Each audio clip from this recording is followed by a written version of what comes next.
Sud Radio Berkov dans tous ses états. Le face-à-face. Le face-à-face du jeudi 9 février avec Laura Le Sueur pour son livre Manifeste contre le féminisme radical et pour un féminisme éclairé, édition Le Cherche Midi. Bonjour Laura Le Sueur. Bonjour. Alors Laura Le Sueur, vous êtes chef d'entreprise. D'abord, je tiens à vous dire que vous ayez accepté l'invitation d'un mâle blanc hétérosexuel de plus de 50 ans est un acte d'audace qui vous sera reconnu, et je vous remercie vraiment d'être venu parce que ça ne devait pas être évident. Et puis, j'ai lu ce livre vraiment avec plaisir parce que d'abord, vous rappelez un certain retour, allez, oserais-je dire au bon sens, mais on va m'accuser de sexisme et d'antiféminisme primaire, non. D'abord, je rappelle que vous avez un podcast qui s'appelle Legend Ladies, donc les femmes de légende carrément. Vous avez depuis 3 ans, c'est ça à peu près, et vous êtes chef d'entreprise, et puis vous êtes mère, vous êtes femme, vous êtes mère, vous êtes épouse, et vous parlez un peu de ce qu'il y a eu avec ce féminisme radical. Alors on va pas évoquer les Marie Curie de l'efféminisme radical, les Simone de Beauvoir que sont, allez, je les cite parce que je les cite tout le temps, Sandrine Rousseau, parce que sans Sandrine Rousseau on ferait pas de radio, je veux dire, on serait perdu, vous savez, sans Alice Coffin, magnifique, sans Caroline de Haas et autres, enfin on va pas les citer toutes, mais ce que vous dites vous, c'est qu'on peut être féministe et peut-être ne pas considérer les hommes comme tous des oppresseurs, violeurs, salauds et prédateurs. Mais vous allez très loin là quand même. Je crois que c'est finalement André du bon sens, parce qu'effectivement moi je suis féministe, alors je le revendique, je l'assume, j'ai des convictions, j'ai même des engagements, mais je pense que ça peut aller, c'est pas du tout en contre-indication, avec un sens de la nuance, une prise de recul, parce que je crois qu'on est arrivé en fait dans une société où on est un peu prise en otage d'une sorte d'immédiateté. Il faut se positionner, surtout tout le temps, avoir des convictions extrêmement fortes, des certitudes qui presque sont un peu sclérosantes, et finalement l'esprit critique, le bon sens, la prise de recul est un peu oublié au passage. Et je pense que ça reste effectivement nécessaire parce que le féminisme, en fait, il dépasse même sa propre cause. C'est-à-dire qu'il touche à tellement de sujets qu'il faut avoir un peu d'humilité aussi pour se dire c'est plus complexe qu'il n'y paraît. Et effectivement, vous n'êtes pas l'ennemi public numéro 1 parce que vous êtes un mâle blanc de plus de 50 ans. Alors, vous dites quand même, on rappelle tout ça, vous dites, écoutez, oui, très très bien, le féminisme et tout, enfin vous rappelez à chaque fois, il ne s'agit pas en fait, il ne s'agit pas d'être blanc ou noir, et vous dites, moi j'aime bien, quand même, il y a les zones grises, et c'est vrai que la nuance, c'est quand même pas inintéressant. Mais comment vous expliquez? Enfin, vous l'expliquez dans votre livre, mais je voudrais que vous l'expliquiez ici à la radio, et je renvoie à votre livre, qu'il est intéressant de lire, bien sûr. Comment vous expliquez qu'on soit arrivé à un moment donné où c'est quoi? C'est le patriarcat, l'oppression, donc pour se libérer, il faut de toute façon éliminer, ou en tout cas maîtriser ces oppresseurs, et comment est arrivé à cet extrémisme-là, enfin ce radicalisme-là? Oui, c'est une vraie question qui se pose, et effectivement j'en parle dans ce livre. Je crois que c'est un phénomène de société, car le féminisme aujourd'hui, la radicalité du féminisme se heurte à une impasse. Pourquoi est-ce que parfois on entend derrière ce « je suis féministe » des femmes qui se jettent à corps perdu sans justement ce temps de recul pour la cause?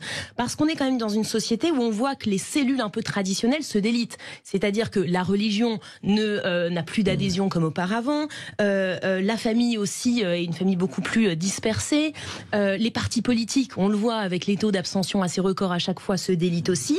Même la grande entreprise est un peu en perte de sens, en perte d'amour. Elle a du mal justement à attirer. Et finalement, toutes ces cellules qui permettent de sédimenter quelque part une identité manquent. Donc c'est la nouvelle religion, c'est la nouvelle communauté, quoi. Dans la logique radicale, il y a un côté effectivement dogmatique que je décris, parce que ça crée des crispations identitaires. Et ça fait de bien à personne, ni à ceux qui les portent, ni à effectivement ceux qu'on considère comme vous parlez de la pyramide de Maslow dans votre livre, justement, mais vous dites, eh bien oui, mais il y a des gens qui ont besoin de se retrouver avec d'autres, et ils se disent, ah, formidable, je suis féministe radical, et comme c'est bon, quoi. Exactement, il y a ce besoin d'appartenance, qui est un besoin humain dont Maslow parle effectivement dans sa pyramide. Le problème, c'est qu'on ne change pas le monde avec la moitié de l'humanité, dans un sens comme dans l'autre. Donc il faut absolument intégrer les hommes, et tous les hommes, femmes comme des alliés explicites du féminisme, parce qu'on en a besoin d'un point de vue stratégique, mais aussi parce que ça va leur avoir pour eux des effets positifs. Voilà, alors vous voyez, là nous sommes avec Laura Le Sueur qui n'a pas une envie spéciale de castrer tous les hommes. C'est intéressant, on va continuer d'en parler après cette petite pause. Et vous nous appelez au 0826 300 300 pour interpeller Laura Le Sueur pour son livre Manifeste contre le féminisme radical et pour un féministe éclairé. À tout de suite sur Sud Radio.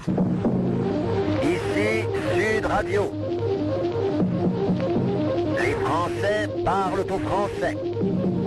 Je n'aime pas la blanquette de veau. Je n'aime pas la blanquette de veau. Sud Radio Berkov dans tous ses états. Oui, je suis pas le seul. Il y a des féministes qui sont dans tous leurs états.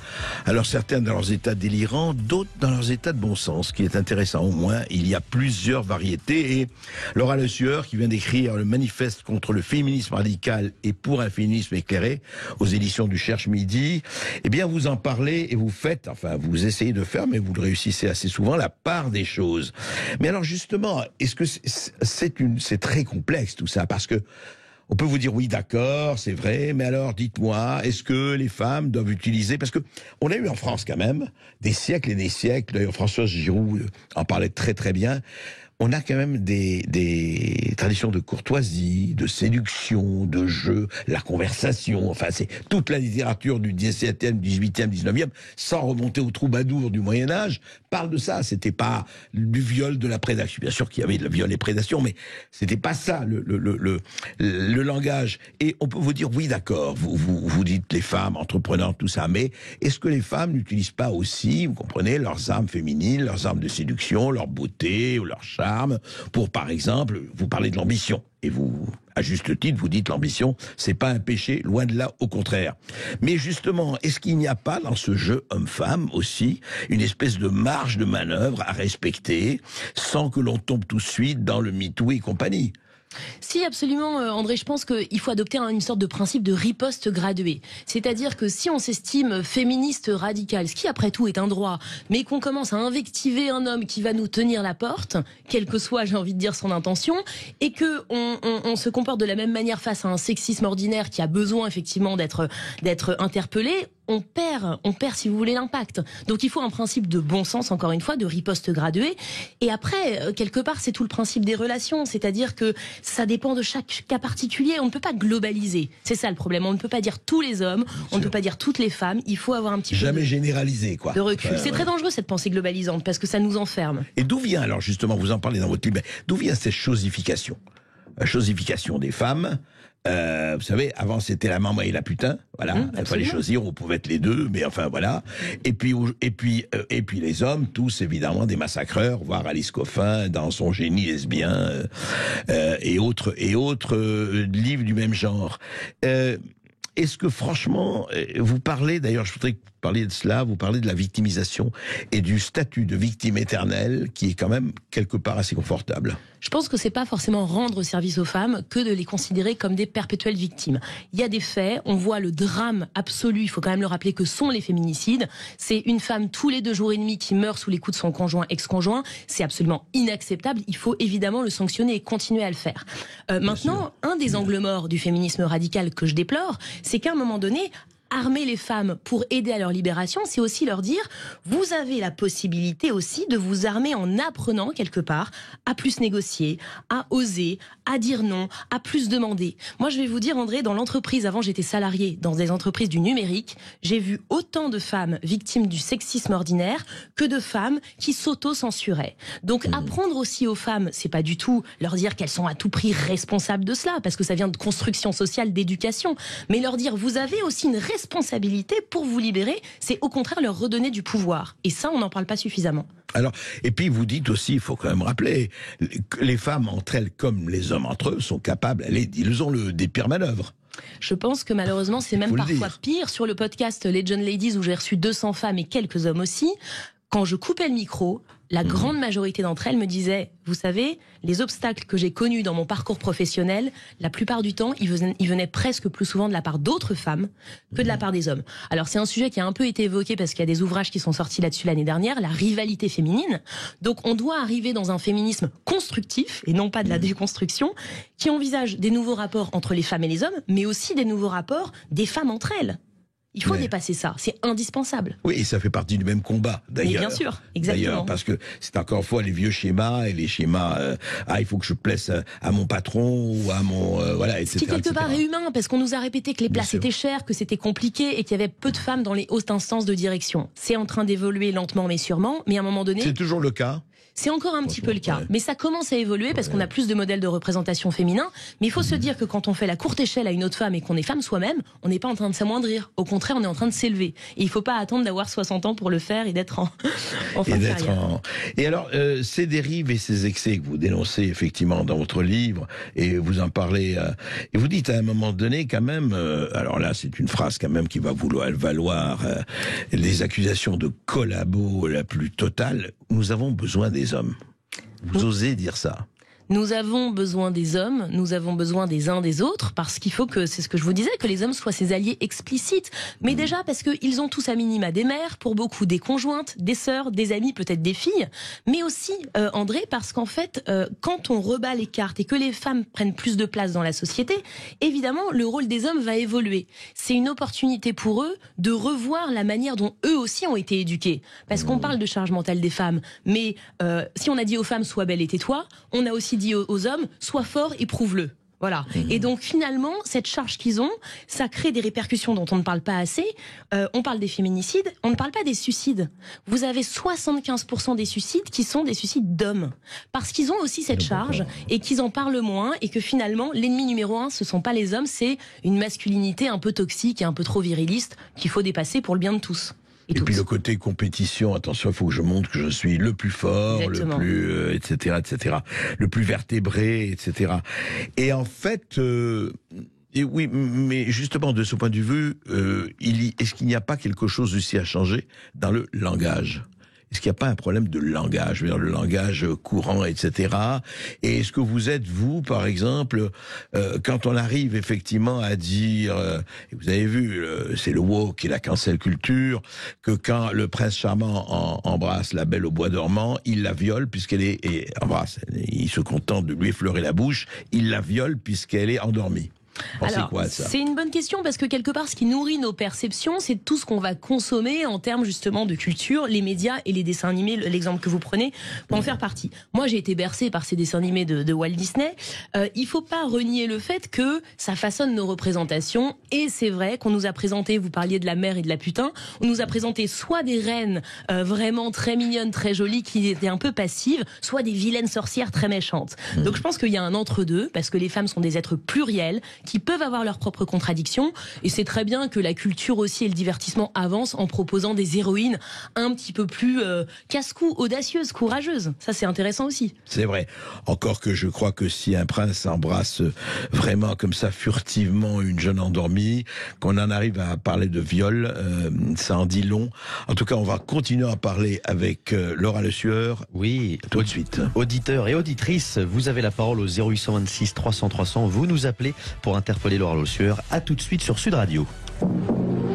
Ici Sud Radio. Les Français parlent au français. Les carottes sont cuites. Les carottes sont cuites. Sud Radio Berkov dans tous ses états.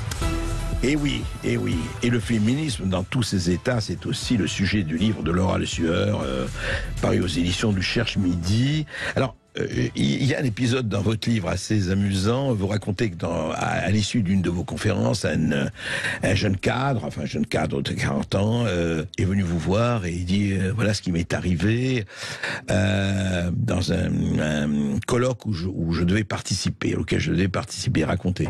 Effectivement, c'était pour un salon du livre. Il était lui-même auteur, en plus de son activité en entreprise, et il a souhaité participer à un salon et il s'est heurté à une fin de non-recevoir en disant que c'était un salon qui était réservé finalement aux femmes. Je trouve ce genre de réaction... Ça veut dire, attendez, ça veut dire qu'on lui a dit les hommes ne sont pas admis. C'est bien ça. Alors, on lui a dit moins frontalement, mais c'était clairement le message. Non, mais c'est ça. Non, mais soyons clairs. Oui, c'était clairement le message. C'était ça. Oui, c'est-à-dire que vous pouvez venir, mais enfin, bon, cachez-vous, quoi. Exactement. Et je pense que face au monde dans lequel nous sommes, on ne peut pas se passer de diversité à tout niveau. Donc, c'est comme moi, quand je fais des conférences en entreprise, qu'on me dit, est-ce que c'est juste pour les femmes? Je dis non, même si on parle de parité, évidemment, ça concerne l'ensemble des personnes. Donc, encore une fois, il faut qu'on soit dans un féminisme beaucoup plus inclusif. Donc, oui, c'est intéressant d'ailleurs. Moi, j'appelle ça de l'apartheid. Ni plus ni moins. Mais moi, j'ai une question à vous poser. Laura Le Sueur, est-ce que vous êtes transphobe? Alors, c'est un sujet éminemment complexe. Je ne suis pas transphobe. C'est-à-dire, je vais vous poser la question autrement. Est-ce que si je vous dis que je ne pense pas que je puisse avoir un jour un cancer de l'utérus, vous en pensez quoi? Alors c'est une question difficile et je ne suis pas médecin, donc je ne m'aventurerai pas à vous répondre. Vous comme prenez ça. des précautions, Laura Le Sueur. Parce que vous savez, on est dans une société où on doit avoir un avis tranché sur tout. Mais oui, mais c'est ça qu'il faut abandonner, Laura Le Sueur. Faut avoir. Ça veut dire quoi? Ça veut dire simplement que les transphobes, si moi je ne peux pas avoir un cancer de l'utérus, sauf si je fais les opérations pour me transformer en femme. Vous avez la réponse. Voilà, mais sauf que vous aurez dû me la donner. Faut pas avoir peur, Laura Le Sueur. Allez, lâchez-vous un peu. Je vous assure, ça vous fera du bien. Non, mais c'est comme si je vous disais, chère Laura Le Sueur, est-ce qu'un jour vous aurez des problèmes de prostate? Écoutez, on peut jurer de rien. On ne peut jurer de rien, André. La vie est longue. La vie est longue. Non, voilà. Mais ces questions-là sont éminemment complexes. Mais vous voyez, je vais vous dire, si vous voulez qu'on se parle franchement, c'est comme la question qui est extrêmement complexe, la question du voile que je ne traite pas dans mon livre. Vous avez d'une part des femmes qui vous disent, attendez, je m'habille comme je veux, c'est mon corps, c'est ma liberté. Et vous avez des femmes à l'autre bout du monde qui se battent d'une manière extrêmement courageuse pour justement l'enlever. Qu'est-ce qu'on décide? Où elle est, où est la liberté des femmes? Donc c'est des cas extrêmement complexes parce que pouvoir juger de est-ce qu'une femme décide librement en fonction du contexte dans lequel elle est, c'est très compliqué. C'est vrai, mais vous pouvez donner votre avis. Oui, alors moi... En tant que femme, qu'individu. Bien sûr, évidemment. Moi, je pense que le voile est une manière de cacher et donc d'opprimer la femme. Maintenant, je ne suis pas concernée par le voile. Vous voyez, c'est-à-dire qu'il faut aussi avoir une unité sur ce propos-là. Bien sûr. Alors, avançons. Non, mais c'est important parce que pourquoi je vous ai posé cette question? C'est la question des dérives et des excès dont vous parlez. Et je crois que ces excès, ces dérives peuvent arriver au délire. C'est là où il faut faire très très très attention. Vous savez très bien, dans les universités aujourd'hui, tout, c'est pas le sujet, mais c'est quand même, ça touche le sujet de votre livre. Mais je reviens à ce que vous disiez par rapport au fond, est-ce qu'il y a, je dirais, des gens à réconcilier? Comment amener justement ces féministes radicales d'un côté et peut-être ces mâles sexistes aussi, et il y en a, et c'est clair, complètement butés, comment les amener à peut-être un peu prendre conscience que les choses sont plus complexes qu'ils ne le pensent? Ou qu'elle ne le pense. Ouais, il y a une très belle phrase qui dit que l'éducation, c'est l'apprentissage du sens de la nuance. Donc je pense que c'est vraiment ça qu'il faut réussir à instiller dans nos sociétés. Et puis il faut quelque part avoir une stratégie féministe. C'est-à-dire que pour qu'il y ait une prise de conscience, il faut partir de ce qui nous unit plutôt que d'aller vers ce qui nous divise. Et quand je dis que tout le monde a à y gagner, ça commence déjà évidemment par l'éducation des jeunes enfants, à compter des petits garçons. Vous le disiez, moi je suis mère, j'élève un petit garçon de 2 ans et demi. Je vais le sensibiliser par mes actes, mais aussi sur le fait d'avoir conscience des inégalités et d'avoir des comportements adéquats. Donc ça commence par là. Et tout le monde a à y gagner. Donc il faut absolument, effectivement, avoir une forme de réconciliation parce que ça va être gagnant-gagnant. Donc, c'est-à-dire faire vraiment l'apprentissage de la réconciliation, l'éducation, la pédagogie, c'est ça? Tout à fait, ça commence dans les écoles, bien sûr, mais la bonne nouvelle, André, c'est que tout ne se joue pas avant 6 ans. Les entreprises, je crois, ont un rôle à jouer dans les formations qu'elles vont proposer, dans l'exemplarité aussi qui est montrée. Et encore une fois, il faut de la juste mesure, il faut une riposte graduée. On ne punit pas de la même manière une blague sexiste qui n'a pas lieu d'être qu'un attouchement et encore plus qu'un viol. Oui, c'est-à-dire que si quelqu'un, non mais allons, vous savez, quand il y a eu, vous vous rappelez, quand il y a eu le mouvement MeToo, etc., il y a eu une pétition signée de Catherine Deneuve et beaucoup d'autres. Bon, il m'est arrivé de me faire siffler dans la rue. Je dis pas que c'était bien, mais c'est pas un crime contre l'humanité. Absolument. C'est ce que vous pensez? C'est ce que Elisabeth Badinter était invitée dans une radio. Elle a été vilipendée par certaines féministes radicales parce qu'elle disait qu'on ne peut pas mettre sur le même plan un viol et un crime contre l'humanité. C'est un fait, je trouve que c'est du bon sens. Un viol est gravissime, mais il faut avoir une riposte qui est graduée. Et Elisabeth Badinter est quelqu'un qui a énormément fait quand même en son temps pour la cause féministe, il faut le rappeler. Et elle dit d'ailleurs dans un de ses livres, je voudrais quand même la citer, elle dit le problème du militantisme féministe, c'est qu'il ne prend pas en considération la diversité du réel. Voilà. Et ça, c'est effectivement, encore une fois, l'apprentissage de la nuance. Au fond, c'est vrai en politique, c'est vrai en écologie et partout. Ouais. C'est qu'il ne faut pas que chasser le réel et fermer portes et fenêtres et se barricader. Parce que quelque part, ce que vous décrivez et ce que vous combattez, c'est la barricade. Absolument. Dans un monde ouvert, je pense qu'on ne peut pas être dans des certitudes sclérosantes. Et vous parliez de l'écologie. La question de la radicalité, elle se pose. C'est-à-dire qu'on a beaucoup dit la fin justifie les moyens. On peut aussi dire les moyens discréditent la fin s'ils sont excluants, avilissants, voilà. Donc, bien sûr. Oui, il faut jouer vraiment sur les deux et garder cela. Et écoutez, on espère en tout cas, je ne sais pas, entre femmes, je ne sais pas, binaires et hommes déconstruits, bon, il y aura peut-être une espèce de territoire où surtout, je rappelle, la France, qui a été un pays, encore une fois, de la conversation, de l'esprit, eh ben, on garde un peu ces nuances-là que vous défendez. Lucien, nous avons des auditeurs. Nous avons beaucoup d'auditeurs qui continuent de nous appeler au 0826 300 300.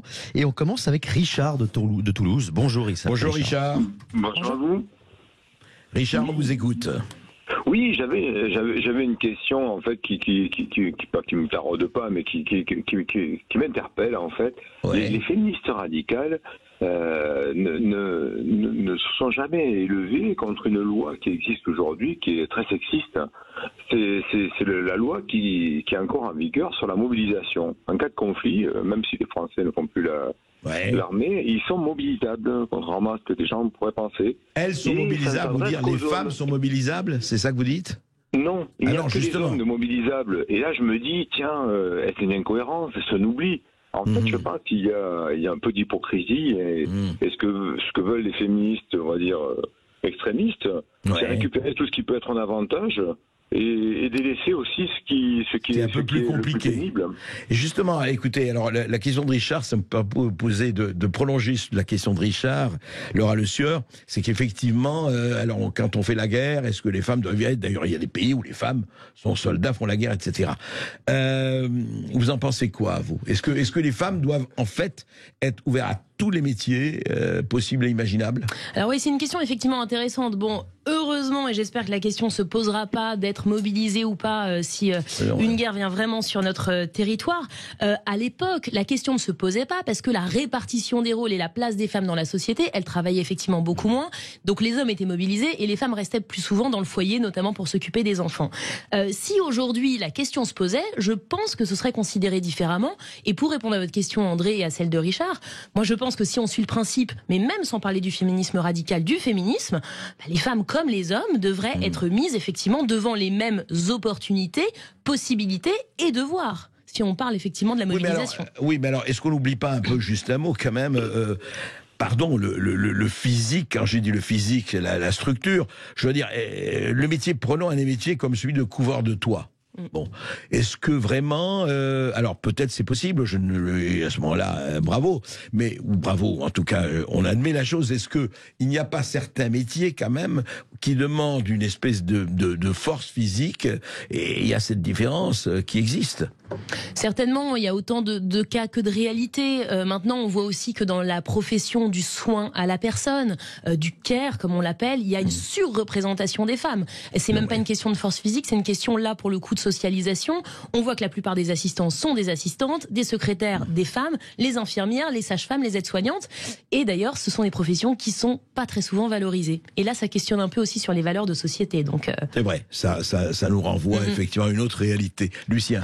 Merci beaucoup, Richard. Et on accueille Antoine de Lyon. Bonjour Antoine. Bonjour Antoine. Oui, bonjour. Bonjour Antoine. Bonjour Madame la Sœur.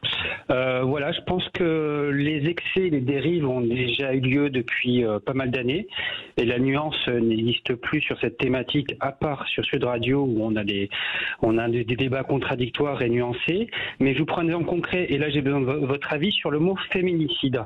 Sauf erreur de ma part, le mot féminicide, c'est quand la justice, après enquête, après audience, a tranché et a dit qu'un homme a tué une femme parce qu'elle est femme.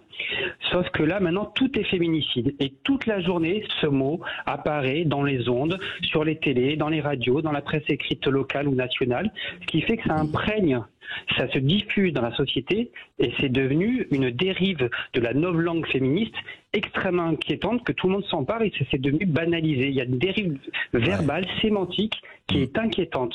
Le mot féminicide, si je ne me trompe pas, c'est tuer quelqu'un parce qu'elle est femme, mais c'est un juge de le décider. Oui, alors bonne question, Laura Le Sueur.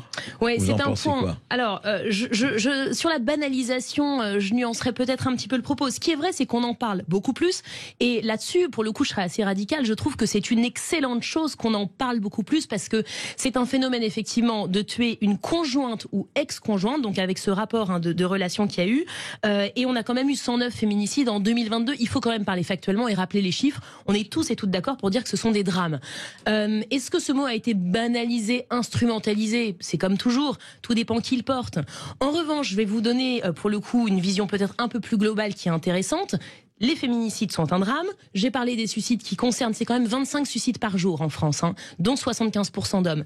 On parle peu des infanticides, on en parle mais pas assez. Figurez-vous que l'ONDPR, qui est l'Observatoire national de la délinquance et des réponses pénales, montre un chiffre dont on ne parle jamais. 70% des condamnations pour infanticide, donc homicide sur mineurs de moins de 15 ans, sont réalisées par des femmes. 70%. Et on en parle moins. Je ne dis pas ça du tout pour accuser les femmes parce que, encore une fois, les féminicides est un sujet gravissime et je pense pas qu'on en fasse trop, très sincèrement, sur cette question. En revanche, il faut se dire que les hommes n'ont pas le monopole de la violence. Et les femmes n'ont pas le monopole du féminisme. Donc c'est intéressant aussi de parler des infanticides parce que c'est un sujet tout aussi grave. Tout à fait, c'est un vrai sujet. Merci Lucien. Vous continuez de nous appeler au 0826 300 300, chers auditeurs. On vous attend aussi, chères auditrices, au 0826 300 300. Et après les femmes qui nous écoutent, et beaucoup. Et après la pub, on ira voir Samuel. À tout de suite sur Sud Radio. Ici Sud Radio. Les Français parlent au français. Je n'aime pas la blanquette de veau. Je n'aime pas la blanquette de veau. Sud Radio Berkov dans tous ses états. Lucien, avant de prendre notre prochain auditeur, et on est toujours ravis de les recevoir bien sûr, quand j'ai commencé à lire le livre de Laura Le Sueur, il commence comme ça: je suis une femme, juste une femme qui vaut peut-être bien toutes les femmes et que vaut n'importe qui. Et je me dis qu'une femme qui commence son livre en paraphrasant Jean-Paul Sartre dans les mots ne peut pas être complètement mauvaise. Et je suis sûr que cette phrase a plu à Samuel de Paris qui nous appelle au 0826 300 300. Bonjour Samuel. Bonjour Samuel. Le Sueur. Bonjour Monsieur Berkov. J'avais un témoignage à échanger avec vous. Allez-y. J'ai été inquiété par la justice, ma femme ayant porté plainte contre moi pour violence conjugale. Voilà. Oui. Je me suis retrouvé 2 jours en garde à vue. J'ai failli être déféré et donc mis en prison. Voilà. Alors, ce qui s'est passé, j'ai dû quitter mon appartement parce que ma femme était devenue violente, voilà. Elle a menti, produit des faux documents, menti même devant des flics parce qu'elle savait pas qu'ils étaient là. Et en fait, j'ai été mis en garde à vue simplement parce que je suis un homme et que c'était automatique, même s'ils savaient que j'étais innocent. Donc j'ai été... j'ai pas été inquiété ensuite. Et les policiers, quand ils m'ont laissé partir, au bout de 2 jours, m'ont dit: vous savez, aujourd'hui, la parole d'un homme, ça vaut rien. Et heureusement que votre femme a fait des erreurs dans ces accusations, sinon j'aurais été déféré devant un juge. Ils vous ont dit la parole du femme ça vaut rien. Alors, Lucien, la parole d'un homme. D'un homme, pardon, effectivement, d'un homme ça ne vaut rien, absolument. Donc on va pas évidemment traiter votre cas qu'on ne connaît pas, mais quand même. Bien sûr. Mais vous posez une question qui est là. Vous savez, c'est vrai que est-ce qu'aujourd'hui justement tout ce que vous décrivez dans votre livre sur le féminisme radical, est-ce que effectivement il y a, on sait, des hommes battus aussi, ça, ils sont minoritaires, hein, je ne veux pas du tout renvoyer dos à dos la chose, mais quand même c'est vrai que quand un policier dit à notre auditeur la parole d'un homme, ça vaut rien, il y a quand même un problème. Qu'est-ce que vous en pensez, Laura Le Sueur ? Absolument. Alors je pense que l'accueil des plaintes, on voit à ce propos, qui est un peu un propos qui va à contresens de ce qu'on a l'habitude de dire, puisqu'on a l'habitude de dire que dans les commissariats, les dépôts de plaintes n'étaient pas pris au sérieux. Ouais. Et justement, il y a eu tout un investissement sur la formation justement des personnes qui reçoivent ces plaintes-là. On le voit avec le témoignage de Samuel que il arrive que ce soit l'inverse. Je pense que les propos qu'a tenus ce policier n'ont pas lieu d'être, mais que la justice, bien évidemment, doit faire son travail. Il n'y a pas plus à dire. C'est une bonne chose, évidemment, que la parole se soit libérée sur les violences faites aux femmes, qu'il y ait un numéro, le 3919, qui soit disponible. Maintenant, il y a autant de cas particuliers qu'il y a d'individus. On ne peut pas généraliser, et cette généralisation, elle est dangereuse. Et je pense qu'on peut être, pour revenir sur ce que disait Samuel, on peut être engagé, on peut être convaincu, on peut être féministe et cultiver un sens de l'esprit critique et de la nuance. Parce que justement, c'est, je crois, ce qui crédibilise le propos. Enfin, je l'espère. On l'espère tous, ça. Merci beaucoup, Samuel. On accueille Armand d'Issy-les-Moulineaux, pas très loin d'ici. Bonjour Armand. Bonjour Armand. Bonjour. On vous écoute, bonjour, Armand. Bonjour. Oui, on vous entend bien. Alors déjà, je voulais réagir parce que par rapport à ce que Madame Le Sueur a dit, je trouvais ça super intéressant, le fait qu'elle relève les infanticides et que voilà qu'elle donne des chiffres, parce que je n'étais pas du tout au courant. Ouais. Mais ma question était la suivante: en cas de guerre, admettons, est-ce que on engagerait 50% d'hommes et 50% de femmes, ce qui ferait en sorte une parité, quoi? Bonne question, Laura Le Sueur. Alors, 50%, on fait la parité si demain, hélas, ça peut arriver. On n'espère pas, il y a la guerre. Oui, alors écoutez, Armand et André, je ne suis pas présidente de la République, je ne suis pas chef des armées, donc j'aurais du mal à vous répondre à cette question. Mais encore une fois, sur le principe d'égalité, qui est celui qu'on défend aujourd'hui, bien évidemment, et sur l'évolution de la place des femmes dans la société, logiquement, l'engagement devrait être paritaire. Voilà. Est-ce que ce serait le cas dans la réalité? Je ne sais pas, et j'espère que la situation ne se présentera pas. Eh bien, écoutez, je ne voudrais pas voir le colonel Le Sueur tout de suite arriver, parce que ça signifie qu'on est en guerre nucléaire. Mais écoutez, tout est possible. Merci beaucoup, Armand. Et direction la Haute-Savoie avec Gaël. Bonjour Gaël. Bonjour Gaël. Oui, bonjour, enchanté. Bonjour Madame Le Sueur. Bonjour Monsieur Darcos. Bonjour. Vous m'entendez bien? Oui, très bien. On vous écoute. Oui, donc je voulais simplement un petit propos. Dans les tribunaux actuellement, au niveau du juge pour enfants et tout ça, en fait, vous retrouvez en fait qu'avec des femmes. Donc la parité, elle est où en fait? Lorsque je reviens un petit peu au propos aussi en même temps de la personne d'avant, en fait, au niveau gendarmerie, moi j'ai déjà porté plainte pour viol de mon ex-femme, et on m'a dit exactement la même chose à la gendarmerie. On vous a dit quoi? Que la parole d'un homme ne compte pas, c'est ça? Tout à fait. Et qu'il valait mieux que je sorte du gendarmerie, en fait, tant qu'il était temps, en fait, voilà. Donc, la parité, je veux bien. Je veux tout bien, moi. Je veux que tout le monde soit égaux. C'est toujours ce que j'ai pensé. Donc, je sais pas, quoi. Est-ce qu'il n'y aurait pas des textes de loi je sais pas. Oui, vous voulez dire, par exemple, pourquoi il n'y a pas autant de magistrats hommes que de magistrats femmes, d'infirmiers hommes que d'infirmiers femmes, etc., etc. Chercher un avocat masculin pour un divorce, c'est compliqué. Vous trouvez que des femmes, et ce qui ne me dérange pas du tout, mais lorsque votre tribunal, même des juges pour enfants, en fait, le premier coup ça m'est arrivé, j'avais tous les torts. La seconde fois, heureusement, c'était un homme. Et en fait, ils ont pas. Ça a été paritaire, voilà, tout simplement. D'accord. Qu'est-ce que vous en pensez? Oui, ce qu'on voit au travers de votre témoignage, Gaël, c'est que finalement, les lois aujourd'hui, et tant mieux, vont dans le sens d'une parité, mais il y a un écart entre ces lois et l'effectivité de l'application de cette parité, parce qu'il s'agit d'un changement de mentalité et de comportement qui prend indéniablement du temps. Et d'ailleurs, le radical veut souvent faire dans le temps très court, dans l'immédiateté. Mais des changements de culture et de société prennent du temps. temps. Vous preniez l'exemple du jugement lors de cas de divorce pour les enfants. Là, c'est vrai qu'encore une fois, ça va être, je pense, long à être mis en place. Pourquoi ? Parce que tout simplement, aujourd'hui, et là encore une fois, c'est factuel, sur les tâches domestiques, ça évolue quand même faiblement. Il y a encore 10 heures d'écart par semaine entre les tâches domestiques que font les femmes et celles des hommes. Donc c'est vrai qu'elle... J'ai été père au foyer pendant 4 ans, et en fait, bravo. Voilà, et je ne toucherai pas les semestres, comme on parle de retraite et tout ça, et compagnie. Voilà. Bien sûr, mais bien sûr. Et vous voyez, je vous ai dit bravo, et moi j'aimerais qu'un jour je n'ai pas à vous dire bravo. Donc ça prend du temps. Il faut accepter aussi, je crois, ce temps long pour instaurer des changements de comportement et de rôle qui soient durables. D'accord. Merci. Merci bien en tout cas. Merci. Excellente journée. Merci. Et oui, alors justement, parlons de ça. Donc, effectivement, c'est l'histoire des tâches domestiques. C'est vrai que c'est un... Mais, par exemple, moi je veux dire, Laura Le Sueur, moi je me rappelle d'un couple magnifique de genre de... Lui était poète surréaliste, elle était la fille d'un des plus grands chanteurs égyptiens, c'est Georges Hénin, enfin peu importe, paix à leur âme. Et c'était un couple qui ont vécu 60 ans ensemble. C'est le couple le plus uni, le plus, mais vraiment, comment dirais-je, en totale union, en totale, vraiment, que j'ai connu. Les mots me manquent parce que, et alors, eux, c'était autre chose. Alors évidemment, c'est la mentalité, avant, certes. Mais par exemple, elle s'occupait, de la maison. Et lui ramener l'argent au foyer, c'est lui qui, voilà, qui... Et, en fait, je peux vous dire, parce que je les ai bien connus, en aucun cas, elle était femme soumise, mais même pas soumise. Elle l'envoyait gueuler, elle l'envoyait paître, s'il fallait l'envoyer paître, etc. Donc, est-ce qu'il peut pas y avoir aussi, mais pas, c'était un cas...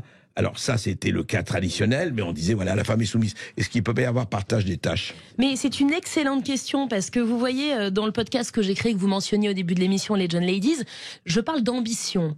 Et je dis que l'ambition, c'est avoir le courage d'oser se réaliser. Et je cherchais des témoignages de femmes qui étaient mères au foyer. Parce que je pense qu'on peut être ambitieuse et être mère au foyer. Et épanouie. À partir du moment, bien sûr, où c'est choisi.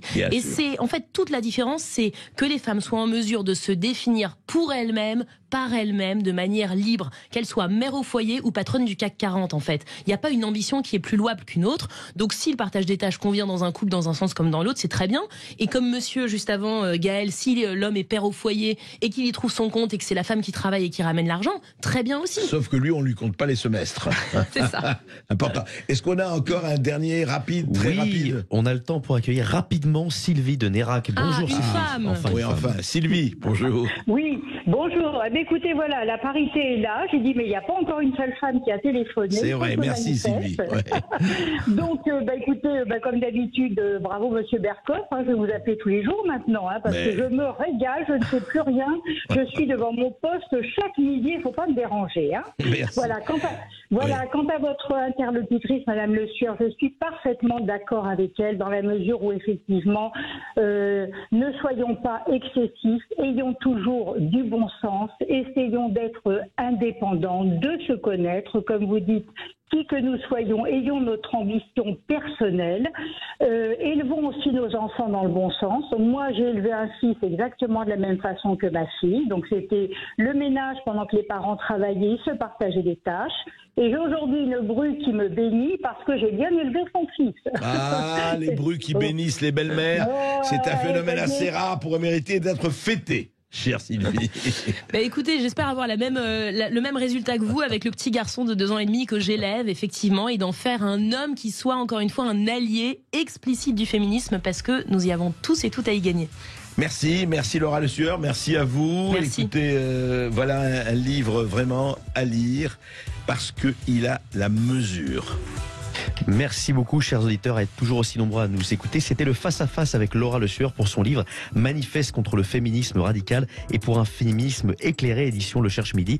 Tout de suite, l'émission de Brigitte Lahaie. À tout de suite sur Sud Radio.